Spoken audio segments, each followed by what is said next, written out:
I am Tuan Din. I'm the community manager. Welcome to Spooky Splats. So, community manager, what I get to do, and I feel very lucky that I get to, is work with wonderful teachers like you.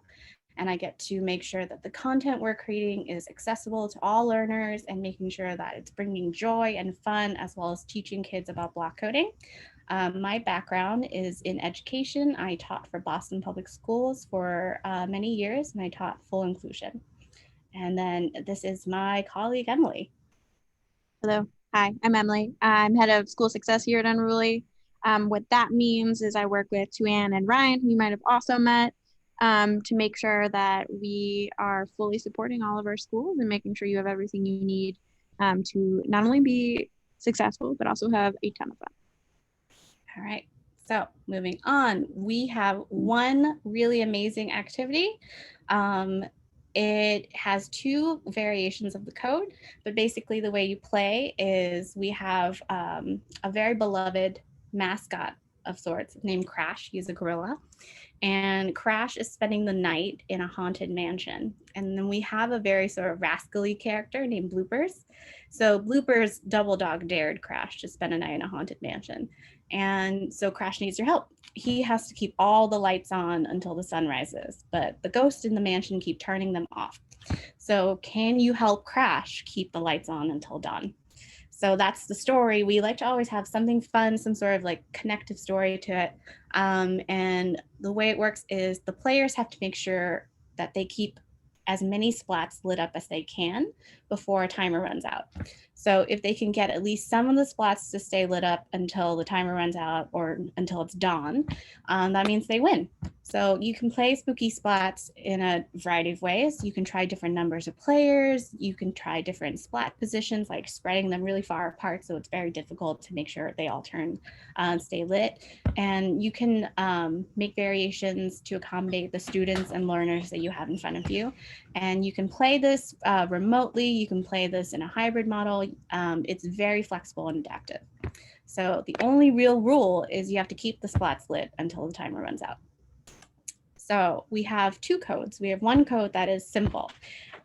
Just like the bat is saying, it looks scary, but it's really not bad at all. And once you start like playing and running the program, you're going to see exactly what the blocks do, and it's going to make way more sense. So the simple code is just very straightforward. And then for learners who are feeling a little adventurous or spicy, you can do the advanced code. And so it's very similar to the simple code, except it features functions and variables.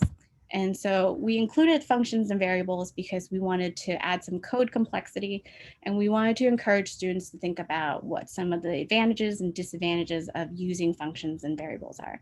So we want students to ideally play both versions with the simple code and then the advanced code, and then think through how does featuring functions and variables, how does it change the way I programmed the game? How does it change the experience? And then similarly, how does including functions and variables change the experience of playing the game itself? And so we have the codes provided for download. So we have some teachers who choose to break the code apart into small pieces and then students put it all together. We have some teachers who provide the whole code, and then students sort of work backwards to make sense of what the code is doing. And so you can vary it for the learners that you have in front of you. But we make the code available. Both are available and very easy to download through a link in the PDF activity. And yeah, we want to make sure that kids are enjoying the code, but also learning while they're playing. So enough of me talking. I want to show you what the game looks like. And so we're going to head over to the Unruly web app, and Emily is going to code the game for us. So I'm going to stop my screen share and switch over to Emily. If I can figure out how to do that. Nope, too soon, too soon. Where's the little stop share? It doesn't matter how many times you try. No, and I'm sure it's happening to all of you guys all the time as you're trying to teach all your kiddos. Yep. Remember to write us in the chat if you have any comments or questions. While Emily is sharing her screen, I'm going to make sure I go through and try to answer as many questions as I can. Awesome. So before we get started, I did want to show you all I have the code image that's over here on the side. I'm just going to drag my window over for a second. And you get to see my very ugly desktop. Don't look. Okay. So this is the PDF. It's available on our website. If you're a customer, it's available in the portal. It is pretty straightforward. So we do have the game summary, like Tuan just went over, the code download that Tuan was just talking about, both the simple and the advanced. Those are in quotes because I'm going to spend a little bit of time talking about that. I personally find the code that has variables and functions in it a lot easier to understand, but that's just my brain. And then we also have an image of the code, what it looks like, and summary of just what it is and how it works, as well as some virtual splats layout, because I know a lot of you won't be able to use physical splats with your students. So just gives you a suggestion for how to work it in the virtual splats app. All right, so I'm going to come back into the app for a second, and I'm going to clear my screen. So I have already downloaded my program and I have already uploaded it into here. So what I did was I just clicked download. I can show you this really quick. So I clicked download, brought me in here. We have a code image if you'd like to print this off and make it super big for your students. And then we also have the text file. I downloaded this and then I went back over in here. And then underneath projects, I just hit import a project. And that's how I got it in here in the first place. And we've got it up on our screen now. But if you haven't used this app before, I'm going to give you a really quick tour before we get going. This is our web app. So I'm using this in the Chrome browser. I got here by going to app.unrulysplats.com. If you're a member school, you have a login and you can do all the things that I'm doing right now and you can follow along with me. If you've never seen the app before, these are our splats. So we have two places that you can play around the splats in the app directly on this screen. So if we press run, all of these would light up just the same. We can also go into the virtual splats app and make it much more detailed. So I'm going to pause my splat presses as I drag these around. And Emily, for our future customers who might not know yet, if you are using the physical splats, what would you use to program the physical splats? You'd use the same app. So, and you would press these little toggles right on the bottom here and attach your physical splats if you've got them. Wow, that's so easy. It's spooky. I had to. Yeah, so these little toggles, either if you're on an iPad or on a Chromebook, you just flip those and they'll attach automatically to your splats. I'm not going to use any today because you wouldn't be able to see them anyways. Also, all of the blocks that we're going to be using today are right in here. So they're all in all these different categories. We're going to be spending a bunch of time with the blocks, so I'm not going to go through all of those right now. And then if you click on these little squares over here, this shows you all the different apps that are within our app. So all of our projects get saved underneath our projects category. So you can see I have both of our two programs we're going to be working on today in here. Underneath profiles, I am working underneath my favorite for the week, which is Rocket Wasp. We have a demo account and I have used so many different profiles. I'm the worst student ever. But Rocket Wasp is an awesome one. If I wanted to switch, I could click on switch profiles and use a different profile instead. And that would be great if, say, Tuan had built a project that I wanted to play. I could go into her profile and I could pull it up. And then going back to this page, we have preloaded games and examples. We're not going to be spending a whole bunch of time in there today, but these are programs that are automatically in here, so we don't need to do any coding for them. Got tutorials, code of conduct, and then this is a same link to this virtual splats that I showed you. And we're going to be spending more time in here as well. Michael has a question about where we found the link to download the file.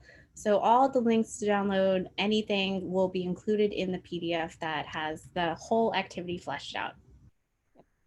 And that'll be available on our website. And then if you're a current customer, you already have access to it in the portal. And we'll also be sending that PDF out afterwards. So you will have access to it as well. And we try to streamline everything. So everything you need should be available in a Google Drive folder, and then you can just download everything you need. Yep. All right. So we're going to go in and start coding. Any other questions right now, Taryn? No, not so far. Everyone has waited with bated breath. Oh, goodness. All right. So I'm going to clear my screen so we can start off with a completely fresh project. I'm going to do that by going into projects and clicking a new Unruly project. All right, so now we're on a blank coding screen. For this game, most of our things, I think it's actually very interesting, are underneath when program starts. We don't have any when splat pressed starting blocks in here, which is a fun question, and we can talk about that later. So we're going to start off with when splat is pressed. We're going to drag that out onto our screen. I'll zoom in to make this a little bit bigger for you. So we need to have something to indicate that our game is about to start. We do that a lot with lights here at Unruly. So we're going to light up all of our splats with gold to start. If you don't want it to be gold, the world is your oyster. You can make it a different color to start. And then I'm also going to go underneath lights and I'm going to drag out an all block. And I need that because I want all of my splats to light up. If I, oh, you didn't tell me I dragged out the wrong block. Well, I thought you were maybe trying to like show them a bug and then you were going to debug. Because I make mistakes all the time when I'm coding, even if I've become very familiar with the activity. And what I advise people to do all the time, for those of you who like to cook or know people who like to cook, you should be tasting your food all the time as you're cooking. And similarly, you should be testing your code constantly while you're building it, because it's very easy to make small little mistakes and that can affect the whole code. Yeah. So really quickly, let's do that. So when my program starts, if I don't have this block in here, only my splat number 1 is going to light up with color gold, which looks actually kind of green or kind of orange. Yeah. It'll be more golden if you're using the physical splats. Yeah. It also looks a little bit more golden in the virtual splat though. So now when I press run with my all block snapped in there, all of them are lit up with gold. So we oftentimes like to do flashes to indicate that a game is going to start. So in order to make something flash, we need to add in some delay blocks. Also, we just use a lot of delays in all of our games. We're going to go into controls and drag out a delay block. We're going to need another one in a few moments. So I'm going to already drag that out. And since this is just a really quick flash, we can play around with the timing, but we're not going to need very much time at all. So I'm going to set this to 0.2 seconds. Again, I am just going off of the code image that's available for download from the pack. But there's all sorts of different ways you could be doing this. But this is the image that I'm working off of. All right. So next thing is I need to light the splats with off. So I'm going to right click on this light splats block and I'm going to duplicate it. Very fun tip. And then we're just going to change our color to off. And Emily, could you duplicate multiple blocks at once? Because I noticed in the code that we're reusing a lot of the same blocks. Oh, very good question. So if I wanted to, I could go in and I could duplicate this whole chunk. Oh no, it doesn't work. I need it to be inside of a when program starts block. There we go. There we go.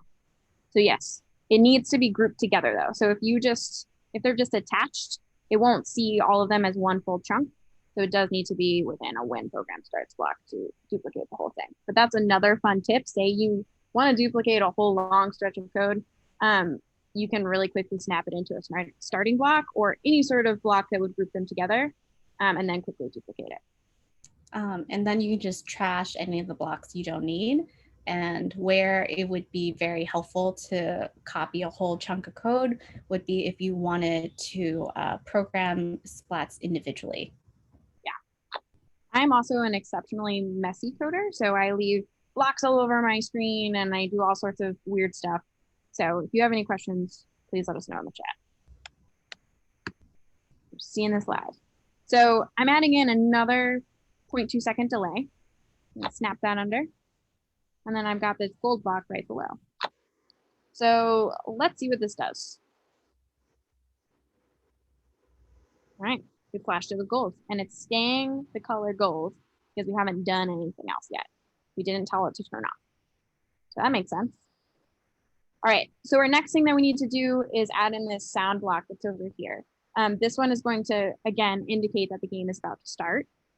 So to do that, we're gonna hit play sound. You'll notice that we've got two of these. We oftentimes are asked, what's the difference between these two blocks? In mini games, you won't be able to tell the difference. When it does matter is whenever you have a game where you keep pressing on the splats a whole bunch of times, and you're playing a sound every time you press on it. If you use the win splat or a play sound on splat until done, it will complete the entire sound before the next time starts. So that's the difference between those. We're going to use an all block again. I'm going to duplicate this little all up here so I don't have to get one again. And I'm going to snap it in here. And then you'll notice that we've got a warp speed sound in here.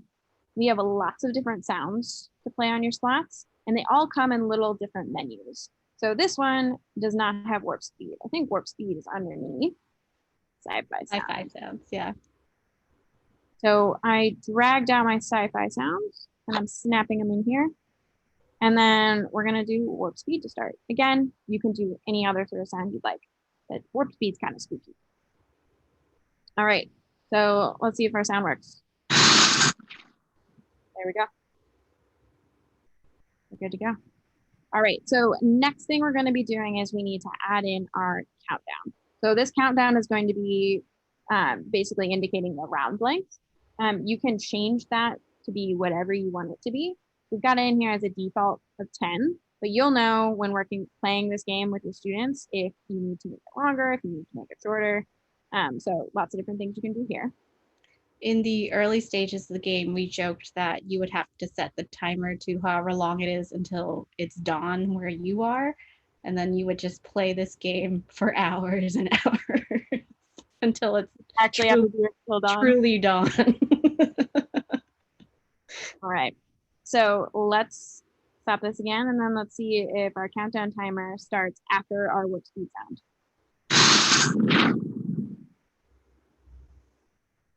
We're good.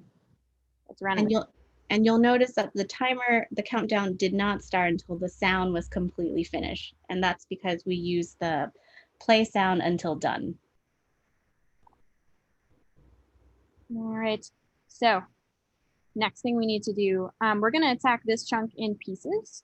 And I promise that it's going to make sense. I know that it looks like a lot right now, but all of this is basically just trying to, we're keeping all the lights on until dawn. So all of this is basically checking what our time is and checking the color of our splats, whether they're on or off. So that's what all of this is doing. We're going to do it in steps, and then I promise it's going to make sense as we keep going. So this very first thing that we're going to do is this. This is a while loop. So this means that while the stopwatch is greater than 0, we're going to do something. And that's all this stuff in here. So to start it off, let's drag that out.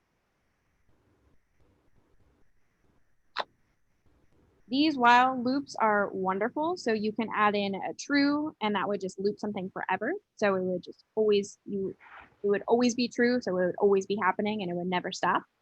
So those are a lot of fun. But this one, we're specifically checking our stopwatch.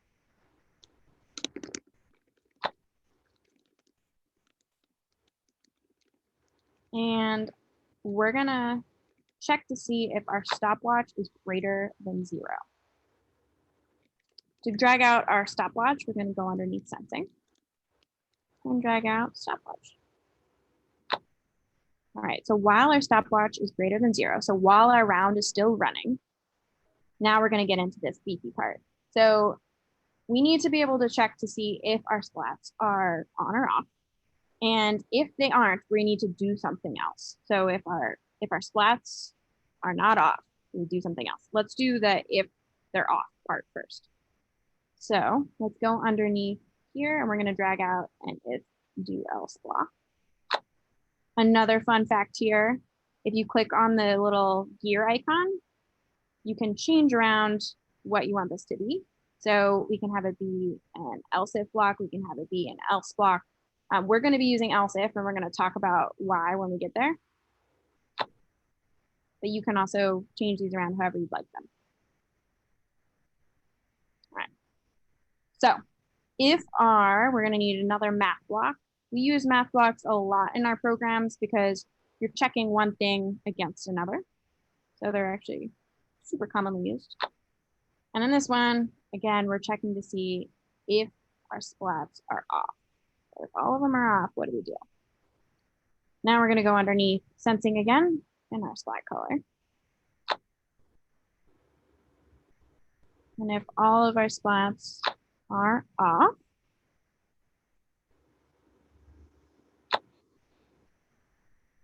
what do we do? So if they're all off, that means our game is over. So we need to stop or stopwatch. That's our thing number one. All right, so to do that, we're going to hop into controls. Any questions, Joanne? Not so far.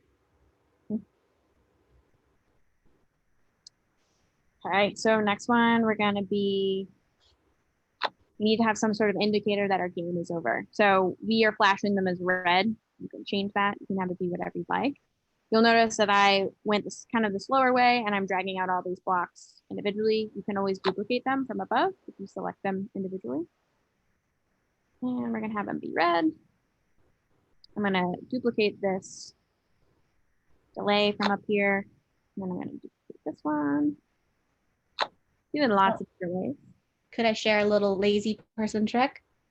So if I wanted to duplicate a whole chunk of code, but I knew I didn't want to duplicate everything that we have so far, I would just pull out a when program starts block, and then I take just the piece I need, and then I attach it to the when program starts, because then that tells that sort of indicates that this whole section is a code that I want to duplicate.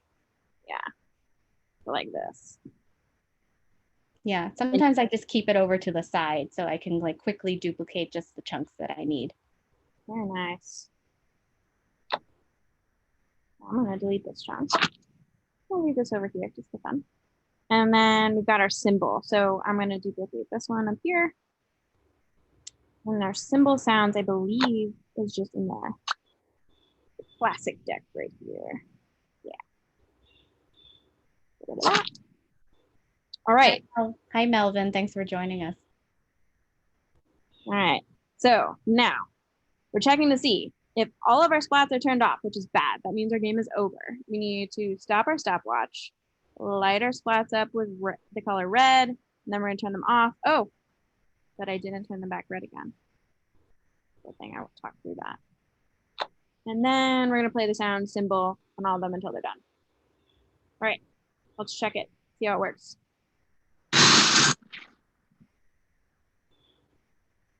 Countdown timer is started.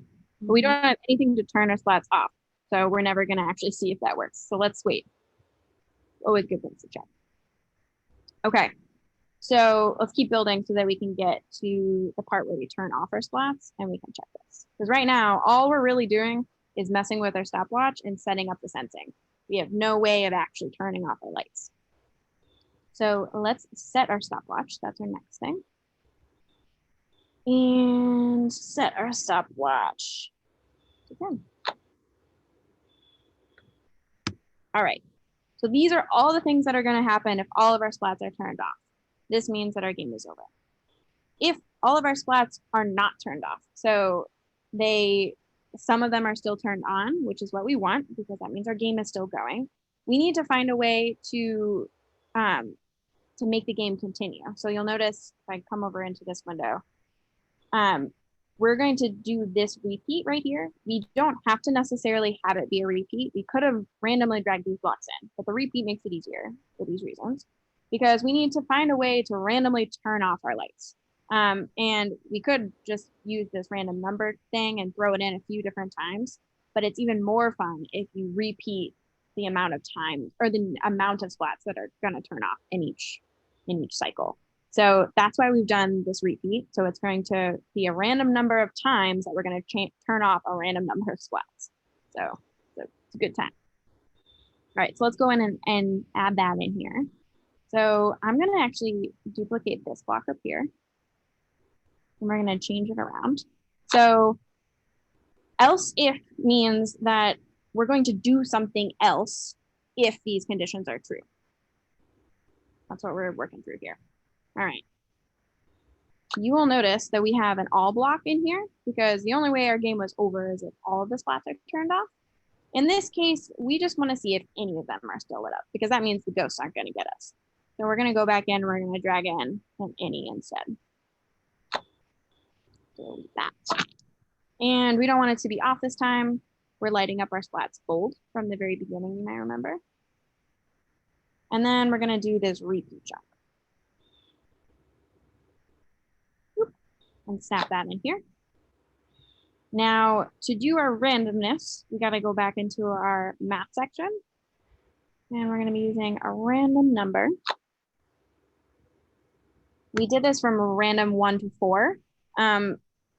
You can make this be as many as you like. Just a fun tip, the bigger your number is, the harder it's going to be because it's going to repeat it more times, if that makes sense. Okay, and then we're going to light up our splat with the color off. I'm going to go up here. I'm going to duplicate this one. Come down here. We don't need this all anymore. We're going to delete it. And then we're going to go in and duplicate this random one so I don't have to grab one again. And we're playing this game with 6 splats. So we needed it to be from a random number 1 to 6. So that's what I just built here. And then we're going to add in another delay because if we don't, it'll all happen at once. And adding little delays is a nice way to make our code run smoother. All right. So I'm going to add in this last little bit here, and then we're going to go through and debug it. I'm sure I have some mistakes that are in there, so we'll find those as well. So these last sounds, these are all happening after all the stopwatch check. This is just our game is done. So I'm going to go and I'm going to duplicate the sound block up above. These are all wind sounds, which are different than our sci-fi sounds.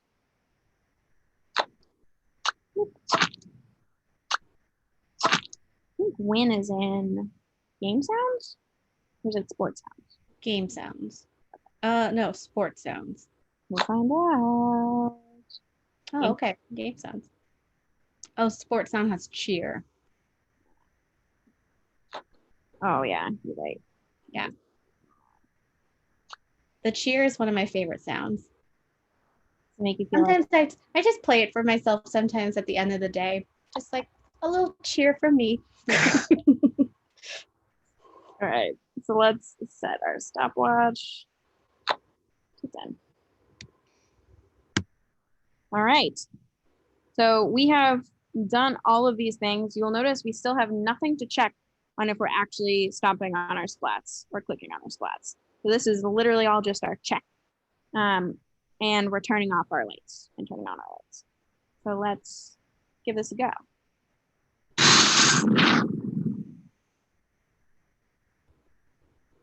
There we go. And then we lost. We lost all of our splats turned off. But we didn't have anything to actually sense if we were clicking on them. So none of them were turning back on anymore. So let's add that chunk in next. All right, to get to that, we're going to this other part of the code on this side. Y'all can see that. Okay, so this one is also in a win program starts block. A very good question that many have asked is why we didn't do it with win splat press blocks. So these are all checking to see if a splat is pressed, what are you going to do? You're going to light it up with gold. That's what all of this is doing for all 6 of them. This was just a different way to do it. So you can do this for all of them. What's nice about this is that it's in a while true loop. So it's going to keep going for forever. But it works very similarly to if you were to just use a win splat press block. It just would probably take us a little bit longer because we've got to go in and change all the different numbers. But works the same. And to those of you who are going to use the splats in person, something that's really great about the physical splats is you can spread them out and have it be a collaborative like group play. And you can also stay sanitary because the splats are incredibly durable and they're very easy to clean. You can just wipe them off and you can just stomp on them rather than having students touch the splats with their hands.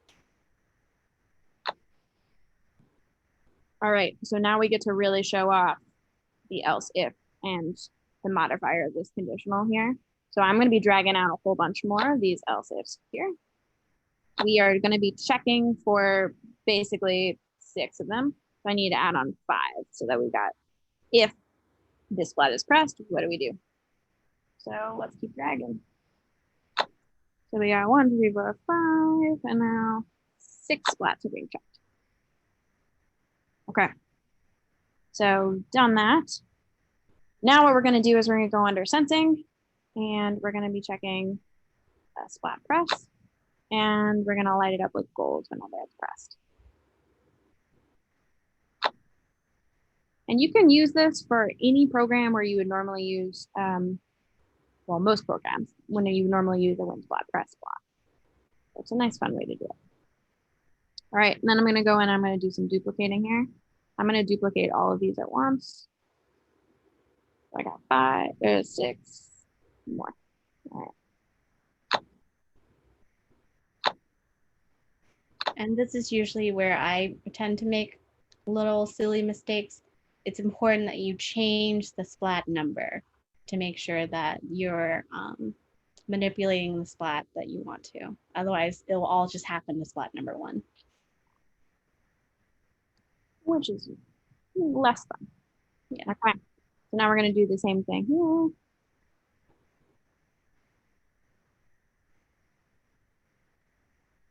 Snap them all in.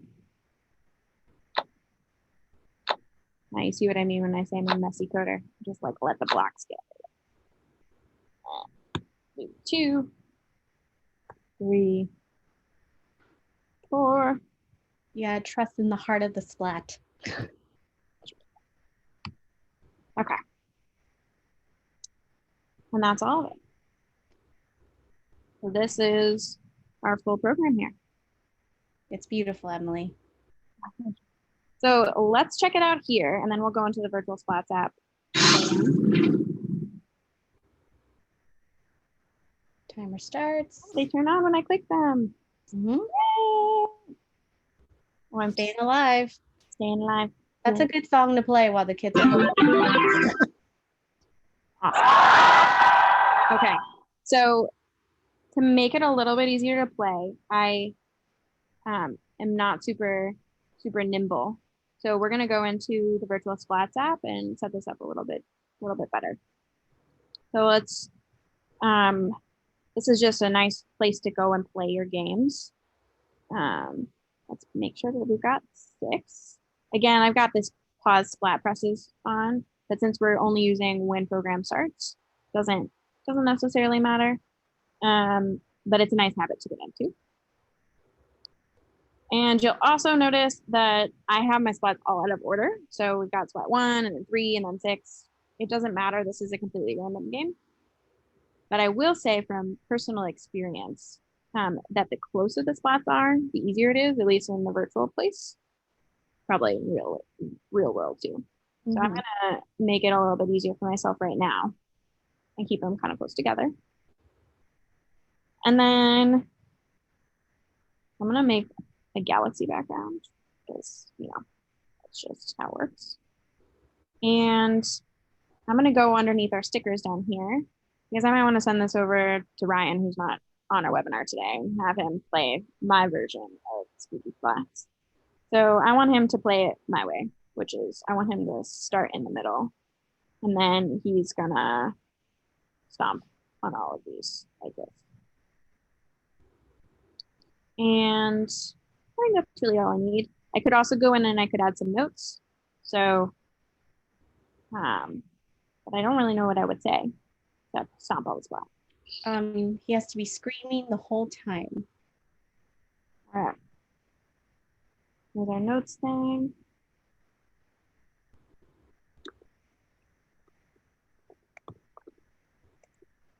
But he needs to be screaming quietly. Yeah, screaming inside his heart. I don't know if it's possible to scream quietly, but there we go. So I'm gonna now hide my stickers because I want to play my game now. And let's go. Let's play. So I'm gonna press run. we go.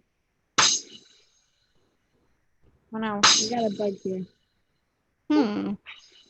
Stop. All right.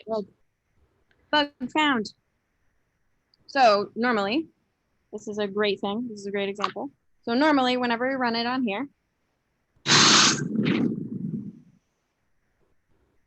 we can play our game exactly how we described. So this is exactly how you should be able to play. But you'll notice I got all of them lit up. Whenever we go into the Virtual Splats app, they're not actually able to sense it. So that's a bug on our end. That's not something that's going on in your code. If you ever find this, this is a great thing to report to our software team. And we can let them know that something like this is happening. It's likely something that's going on in the back end with this one right here. Yeah, this is Spooky Splats. This is how it works. Any questions before I quickly show you the variable version? No questions from our guests so far. Okay, I'm gonna play one more time just because I want to see if I can get them all lit up really quick. It's gonna be 10 seconds. Okay. Oh, this one's so much harder. No! Oh no! I'm looking off the screen. Oh, see, that was aggressive.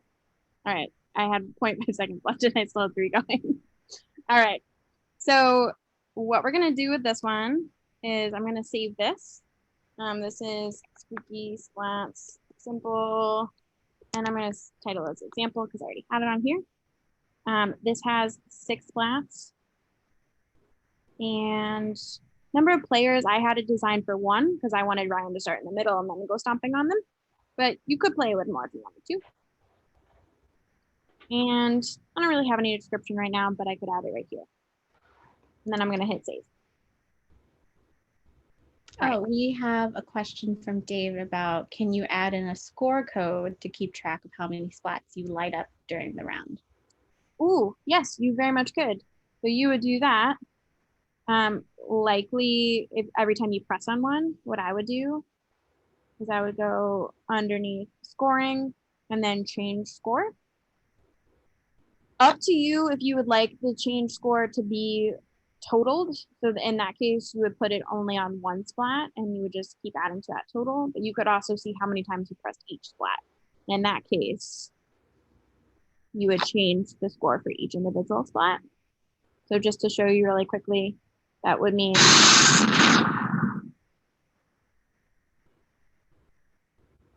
so see we're changing only splat 1 and 2. It's not going to necessarily sense if they're turned off. If we do that, we would need to do it edit to our logic in here. But if you just wanted to see whenever the splats were pressed and they would most likely be turned off, you would just add it in right here really quickly. And what you can also do is if you wanted the score to show up on all of the places, you can add in a change all. So you can add in an all from either the sensing or the light section, just to change the score of all of them by 1. And then you would copy and paste that underneath all of them. Like that. Great question, David. Thank you. Now I have to finish it. It's just what I gotta do. There we go. So now you've got all of them. We can now save our project to update it. So maybe this one is going to be scoring. And get a point when stomp on splat. And then save. Cool. So I want to check. There we go. Yep, changes all of them. Wow, I click a lot, don't I? Okay. So let's talk about variables. And then we're not going to build this whole one. I'm just going to pull up the project. And I've got it loaded right here. All right. So this should look pretty familiar. Our check right here to see if a splat was pressed. Works just right here, works all fine. This has not changed. What has changed is that we're now using this whole big chunk under here that was indicating what we do if all of the splats were turned off is now the sunset. So we've got sunset as our one function, and then darkness, which means that our game has been lost, is right here. So sunset right here, darkness right here. They're the same chunks of code. So what I could do is I could drag this out and literally just swap this and it would work exactly the same. So I could do this. It would be exactly the same. Now And, say, oh, sorry. So for those who don't know, how would you define a function? oh, great question. So I'm gonna actually go back and I'm gonna open up. I just did lots of different changes. So this is another reason why to save your project a whole lot. You can always go back to what you had before, because this is what I do. I move everything around. All right, load project. So if you wanted to create a new function, you would go underneath this functions category over here. And it looks like this kind of funny block right here. And it's always gonna be called to do something. And you can name it whatever you want. So it could be called pickles. And maybe pickles is what happens at the beginning of the game. And a function is really just like a little package of code. So you can just use that box instead of having to carry all the individual items. So for this one, this is just the game is starting. So we're indicating the lights that the game is starting. So we could call that pickles. We could also call that sunset, which is a little bit more descriptive. And then once you've got your function defined, you can put in whatever blocks you want. So this one, maybe pickles is just a silly one and it just has a silly sound in it. So it's just got a splat sound in it. In order to use pickles, we have to recall that function. So this just saves the box. We now need to bring the box with us. So we'll go back underneath functions, and every function that you have defined will now have this little pink block, and you can put pickles now wherever you want. So that's how you set up and use a function. And that's exactly what we did. We just took those blocks of code that were really long and made this kind of a monster, and we just pulled them off into little separate functions. Yeah, and you can collapse the block so that if you wanted if you wanted to hide the code from your students and you wanted them to sort of like build what they thought the function is, you can collapse the block so that you can't see the insides of the box or the function. Yeah, we do that a lot, especially in our puzzle games. I know our SEL pack uses those. Our Icebreakers pack uses those. So we use those personally a whole lot. All right, so those are the functions. Again, these ones we're just saving our light settings. So sunset, the game's starting. Darkness means the game's totally lost. All of our lights turned off inside our house. The other thing that we did is we added in variables. And variables are also super helpful. Variables are like a name tag, and you can give anything that name tag. And so like an example of a name tag could be like what we use up here for ghost intensity and night duration. Night duration, I think, is a really good example. So under night duration, this is our round length. This makes it a lot easier for us to change how long our game is going to run without having to go in and change each individual stopwatch block. So if you'll notice, we've got night duration in here like 3 different times. So instead of having, if we wanted this game to be longer, we don't have to go in and change each one now. We can just go in and say, okay, night is going to be a lot longer. This is an endurance round. Stay alive for 30 seconds. And we just have to change it one time. So that's a really great thing about using functions in here. The same thing for ghost intensity. So just like before when I was talking about how the higher this number was, the little bit more intense it's going to be. Our ghost intensity here was a 4. So we could lower that or we could raise that if we wanted it to be a little bit more challenging. And this is a really simple use of variables that can actually be really helpful. It's really just putting a name tag on it so it's easier to change things in the future. But just one example of how to use variables. And so this one, we can run it just like before. This is going to run for 30 seconds, so I'm not going to play it the whole time. But you can do it. but the more you press, the harder it gets. So 30 seconds, I don't think I'm going to be able to do it. Staying alive, staying alive.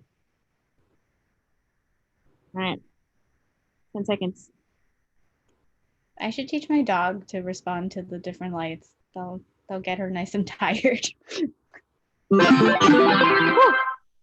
was actually very good. Good job. Thank you. Just congratulating myself over here. So that is Spooky Splats. This program is super versatile, so you can make the story be whatever you want it to be. It doesn't need to be Halloween themed at all, but it's a really great game, and it's pretty easy to change basically every aspect of it. So I hope you like it. Yeah, it's definitely something you can enjoy all year round. And it's a great code to use as a starting base for a totally different game as well. Yeah. So I'm going to stop sharing my screen and I'm going to pass it back over to you, Anne. All right. So back to where we left off in the slide. If I can find it. There we go. So that was the web app. And just a few things before we go to the Q&A. For those of you who are interested in a free app trial, you can email our Director of Marketing, Lauren, at unrulystudios.com. And you can email me as well for anything related to Splats, and Emily, anything related to schools, subscriptions, etc. She is just a know-it-all when it comes to Splats, and I say that in a good way. She's been around and she knows the ins and outs, and we love building relationships with teachers. And so feel free to reach out to us. I'm Anne at unrulystudios.com and Emily at unrulystudios.com as well. So right now is a great time to take any questions, lingering thoughts you might have. Please write us in the chat. We will respond live right now. And if you think of questions later, feel free to email us. Any takers? Well, we should let people think about it, and then you should talk about exciting things we've got going on while they percolate. Oh, yeah. We do have many exciting things going on. So we have our Unruly Fall Fitness Challenge coming up this November. So this is for our customers, and it's a great opportunity to get your whole class involved, to get them moving, and it's a great way to sort of connect with other schools and engage in the same activity. You have the opportunity to win the legendary Golden Splat. We're very excited about this splat. It's a work of beauty, I like to think. It's real. It exists. Yeah. I sent it out an email today, so y'all need to check it out. It is real. It is gold. It does exist, and it works just like all other splats. Full functionality, only it's amazing and bedazzled. So make sure you check in and sign up for the Fall Fitness Challenge. And I also want to promote our Vote Splats activity pack that's coming out next week.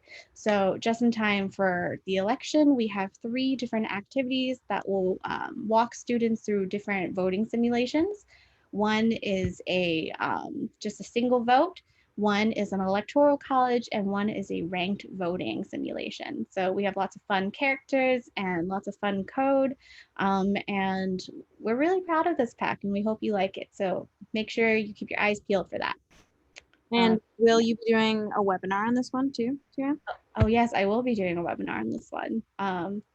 It's probably going to feel very emotional and chaotic, but amazing, because I am so proud of this pack, and I'm really excited for teachers to start using it in the classroom. Yeah, it's a lot of fun. There's a lot of really fun characters. Yeah. Any questions? Comments? Going once, twice. Thank you, Carol. All right, so everyone who registered, you will be getting a copy of this recording.